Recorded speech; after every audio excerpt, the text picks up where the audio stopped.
Eso, Carmen Calvo, ¿qué tal? Bienvenida. Gracias por invitarme.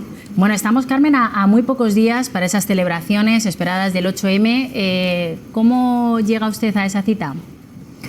Pues como he llegado toda mi vida, plantando cara a una sociedad que todavía es muy injusta con las mujeres, que se hace muy poco eco de los verdaderos problemas que tenemos las mujeres y de los que tenemos que resolver porque los arrastramos de toda una historia de desigualdad, reivindicando, peleando y sobre todo advirtiendo que yo creo que las mujeres no somos todavía conscientes del verdadero poder que tenemos si decidiéramos ejercerlo más. Somos más de la mitad de la población, así que tenemos un poder electoral, un poder de influencia y de participación muy grande, pero no sé hasta qué punto somos conscientes de que lo tenemos para poder usarlo.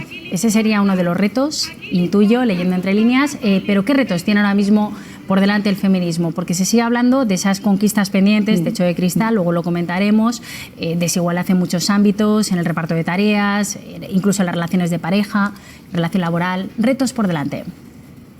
Por un lado tiene los problemas reales, nuestras tasas de desempleo, los menores salarios, las peores pensiones. Todavía no estamos en los sitios de decisión de muchos poderes que no son los institucionales, me refiero a los mediáticos y a los económicos. Y eso es lo que de verdad cuenta para la vida de las mujeres. Un gran debate político sobre la maternidad que le permita a las más jóvenes hacer compatible la elección de ser madre con sus carreras profesionales. Que la maternidad en nuestro país no puede estar de promedio en torno a los 40 años el primer hijo, que eso es una barbaridad para la madre y para el bebé, ¿no? Es decir, la maternidad se decide en términos personales y privados, pero en realidad tiene una enorme trascendencia social y política. La agenda del patriarcado no deja que salgan los verdaderos problemas que nos afectan a más de la mitad de las mujeres. Y por otro lado, el feminismo comprometido con los derechos humanos. El feminismo que le dice no a la prostitución y no a los vientres de alquiler. Nuestros cuerpos tienen que ser autónomos, no pueden tener dependencias. La prostitución es una gran dependencia histórica de la sexualidad de los varones donde nos convertimos en mercancía. Y los vientres de alquiler son un invento de un mercado cruel que piensa que las mujeres estamos para poder vender a nuestros propios hijos. Esos son derechos humanos. Yo estoy en ese feminismo, en el feminismo que está preocupada y preocupado por los problemas cotidianos y por los muy trascendentes que laminan la dignidad de las mujeres aquí en cualquier lugar del mundo. Eso para mí es el feminismo. La verdad es que echando la vista atrás es cierto que hay problemas que persisten, esto no se va a cambiar tampoco ni es una lucha que haya comenzado hace 2 días, pero sí ha cambiado algo desde hace 5 años, a raíz del Me Too y todo ese movimiento, el 8M de hace 5 años. Sin embargo, mucha gente lamenta la división política que hay en torno al feminismo en este país. Por ejemplo, el próximo 8 de marzo, Partido Socialista, Unidas Podemos, socios de gobierno, van a acudir a las manifestaciones divididos, distintas pancartas, distintos lemas. Esto hace mucho daño también, ¿no? Pues mire usted, es verdad que las grandes reivindicaciones de más de la mitad de la población deberían de tener en lo básico un consenso, en lo básico. Pero las que venimos de atrás, llevamos mucho tiempo, sabíamos que en algún momento el feminismo tendría que producir convulsiones. La potencia del feminismo es solo comparable con la potencia de la democracia. Es más, sin feminismo no hay democracia. Sin contemplar las expectativas de las mujeres es muy difícil sostener el sistema político que llamamos democracia. Así que esto iba a llegar, tenía que llegar, porque mire, hemos vivido en los últimos 10, 15 años una especie de burbuja absolutamente irreal. Se había hecho feminista todo el mundo, pero todo el mundo, eso no era real. El feminismo es una posición de pensamiento igualitario profundamente democrático que viene muy de atrás peleando por todo lo que las mujeres y hombres compartimos porque somos iguales y todo lo que las mujeres planteamos como diferencias en lo alto de la mesa de la política y del derecho. Eso no lo va a aceptar todo el mundo. A poco que te llamas feminista, pero descubres lo que es, te echas para atrás. Y es lógico que un movimiento tan poderoso como este en el mundo entre en combate interno y en problemas importantes políticos, porque, repito, para mí, y teniendo en cuenta que soy militante del Partido Socialista, para mí la democracia, el feminismo y la pelea por la igualdad social son los grandes temas con los que se ventila el mundo. En ese sentido, a mí no me extraña tanto. Ahora hay con la etiqueta de feminismo cosas que no tienen nada que ver con la igualdad entre hombres y mujeres, nada que ver con los problemas reales que las mujeres, por el hecho de serlo, acumulamos. Sin ir más lejos, el día que nuestro país y todos los países del mundo estuvieron 24 horas hablando del asalto de las instituciones en Brasil, que es un tema importantísimo, yo misma ese día me tocó hablar en los medios sobre el asunto, ese día se asesinaron en España 4 mujeres. 4 mujeres asesinadas. Ese no fue el gran debate de este país. Ese no fue el gran debate de este país. Esto es lo que estamos diciendo las mujeres. ¿Dónde están nuestros asuntos? ¿Dónde están nuestros temas? Sobre todo cuando son tan gravísimos como 4 asesinatos. Y estuvimos todo el día hablando de otra cosa. Le tengo que preguntar también por la ley del solo sí es sí. El martes esa reforma socialista, en principio, salvo sorpresa, no va a contar con el apoyo de Podemos y de otros partidos. A ver, la ley del sí es sí está buscando algo importantísimo: juridificar el consentimiento de las mujeres, es decir, proteger la libertad de las mujeres en sus relaciones, con unos efectos, desde luego, nefastos. Hay una parte de esos efectos nefastos, sobre todo pensando en las víctimas, que se han podido ver literalmente ofendidas, y el resto de la sociedad, de alguna manera, sorprendida porque esto haya ocurrido. Eso hay que arreglarlo. La política es arreglar las cosas, y esto hay que hacerlo con nobleza. Así que cualquiera de los 350 escaños de la Cámara para aprobar la modificación que mi grupo parlamentario ha planteado serán bienvenidos. Porque recordamos el problema 721 delincuentes sexuales rebajados las penas, 75 escarcelados. Esto preocupa lógicamente a la sociedad porque el tema es capital, es que no es cualquier cosa, es que no estamos hablando de cosas, digamos, razonables, cotidianas. No, el tema es tan importante y tan grave que, repito, cualquiera de los 350 escaños sirven y deberían de estar para que esta semana saquemos adelante esa modificación. ¿Y qué parte, Carmen, hay que reformar en concreto? Porque el consentimiento, ahí parece que sí están de acuerdo, tiene que estar en el centro de la ley, pero ¿qué hay que reformar? ¿Qué está fallando? A ver, este delito entra con las mismas circunstancias con las que están ya otros delitos contemplados en el Código Penal. Es decir, las circunstancias en las que se produce un delito son muy diferentes. No es lo mismo una violación de 3 hombres contra una mujer o con un arma apuntándote a la sien que en otras circunstancias. Todas esas circunstancias tienen que estar también previstas para ver cómo modulan las penas de la mínima a la máxima y cómo no se rebajan penas para las circunstancias que son particularmente graves, donde la víctima es víctima por muchas razones. Esa es la lógica del Código Penal y la lógica del derecho procesal. Esa tiene que ser también la lógica para este delito.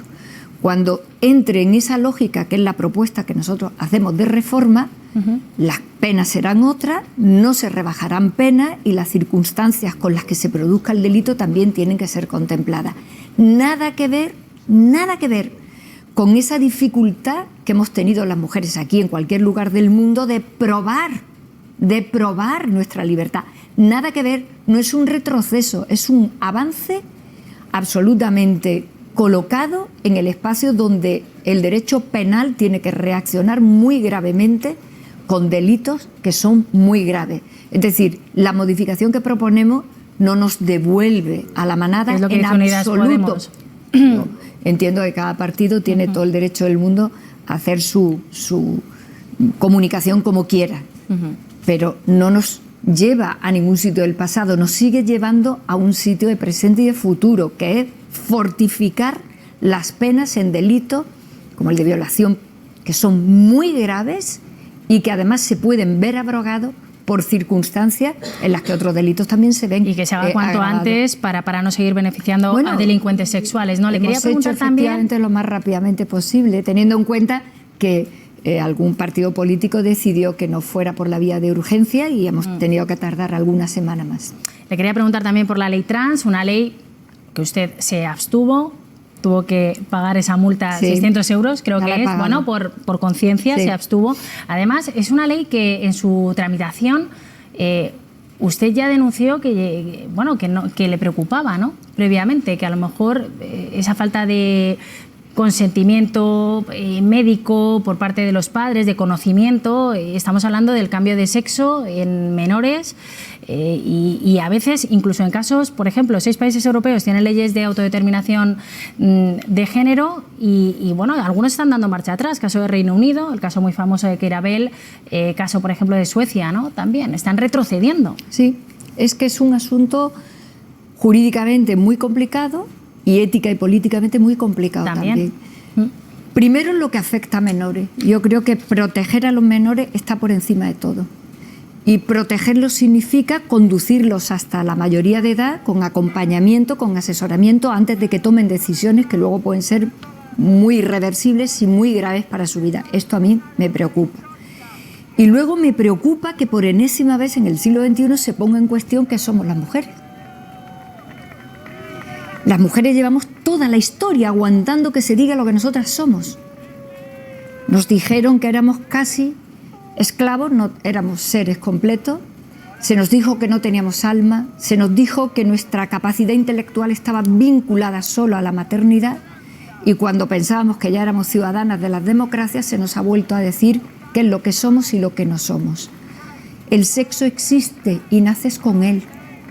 Y en mi opinión, cualquier camino en el que queramos proteger los derechos de los colectivos LGTBI no puede poner en cuestionamiento las leyes de igualdad que hemos hecho en relación a lo que nuestra Constitución dice en el artículo 14, que nacemos con un sexo determinado.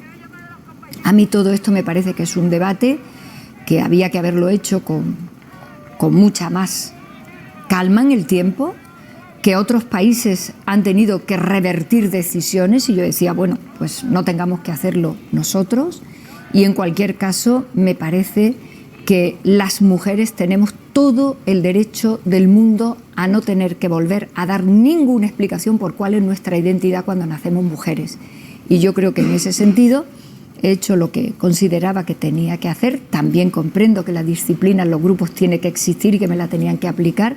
Ninguna queja sobre esto, pero es una cuestión que afecta de manera muy profunda a cómo las mujeres concebimos nuestra existencia y todo el trabajo que hemos hecho en el feminismo, que se fundamenta en la idea de que tenemos naturalmente una naturaleza determinada por el sexo. Otro incendio que tiene ahora mismo, en este caso el Partido Socialista, caso mediador, implicado Juan Bernardo Fuentes, Curbelo, se le ha retirado el acta de diputado.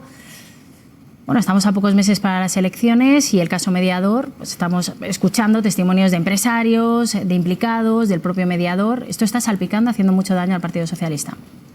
Desgraciadamente la corrupción existe. El objetivo es que no exista o que exista muy poca, pero cuando hay grandes grupos humanos acaba existiendo.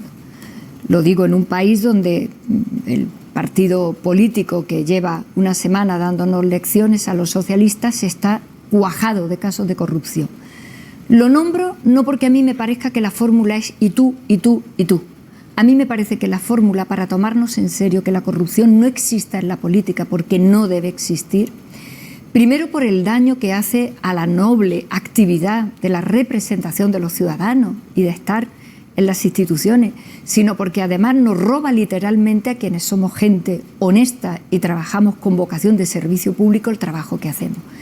Si esto lo tomamos así, todos los partidos políticos deberíamos de reaccionar de la misma manera. Es más, habría que llegar a un acuerdo para que en cada caso y todos los partidos por igual, llegado el momento en los que hay visos razonables y verdaderos de que ha ocurrido algo, no hagamos un combate político de esto, porque los ciudadanos ahí fuera lo que querrían seguramente es que reaccionáramos todos por igual. Más transparencia, ¿no? Por ejemplo, claro, se pide una comisión de investigación en el Congreso, el PSOE de momento se opone, ¿cree que puede cambiar esa postura? Pero todos por igual, todos por igual. Todos, sí. Todos por igual, debería ser todos por igual, porque nosotros cesamos a este diputado de su escaño y estamos viendo a diputados del Partido Popular que se mantienen en los escaños.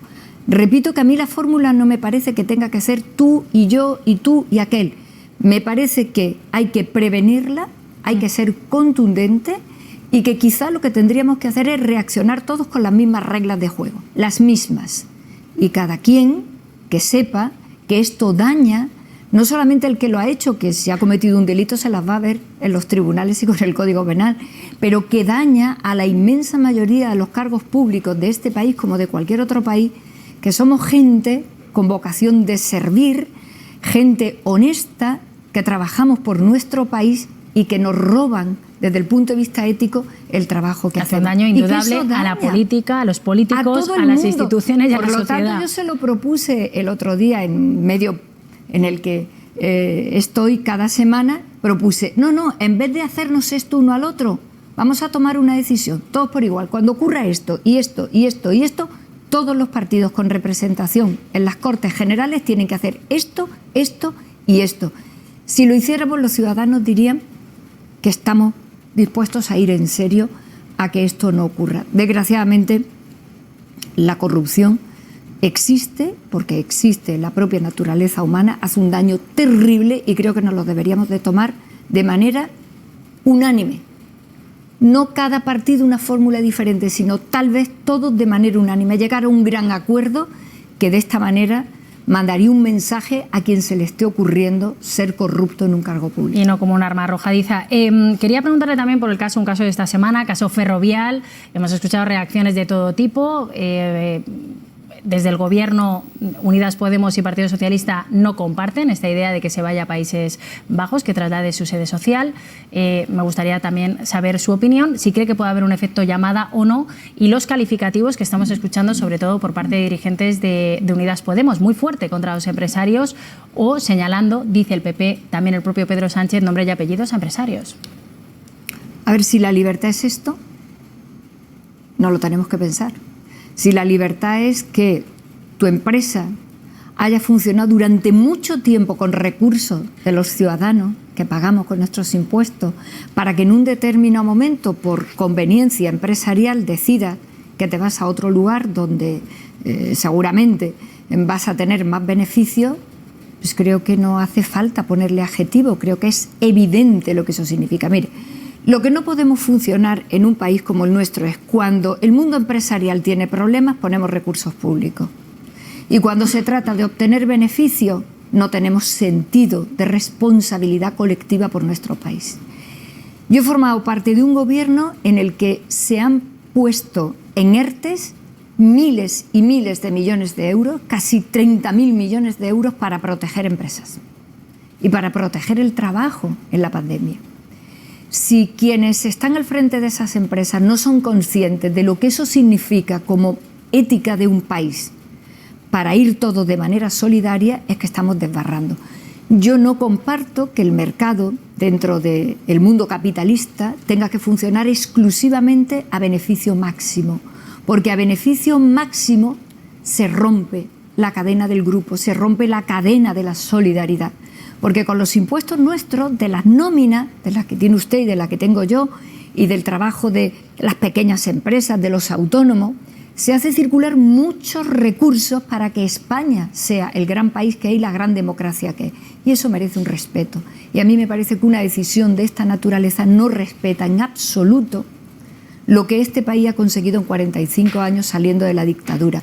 Y eso no es todo dinero. Y todo no puede ser beneficio máximo. Y ahí es donde yo creo que Ferrovial y sus responsables han cometido un error de cálculo ético importante. Y una última cuestión, también de actualidad, el anuncio que hacía ayer Pedro Sánchez, por cierto, Pedro Sánchez haciendo el anuncio y no la ministra de Igualdad, sobre un tema de paridad, llegar al 40%. No sé si le sorprendió que el anuncio lo hiciera el presidente del Gobierno en un acto del PSOE y no la ministra de Igualdad. ¿Y qué le parece la medida? Para empezar, que el presidente del Gobierno preside ese órgano colegiado con un estatus muy diferente del resto de los ministros. El responsable último del Gobierno es el presidente, por tanto no me extrañó en absoluto.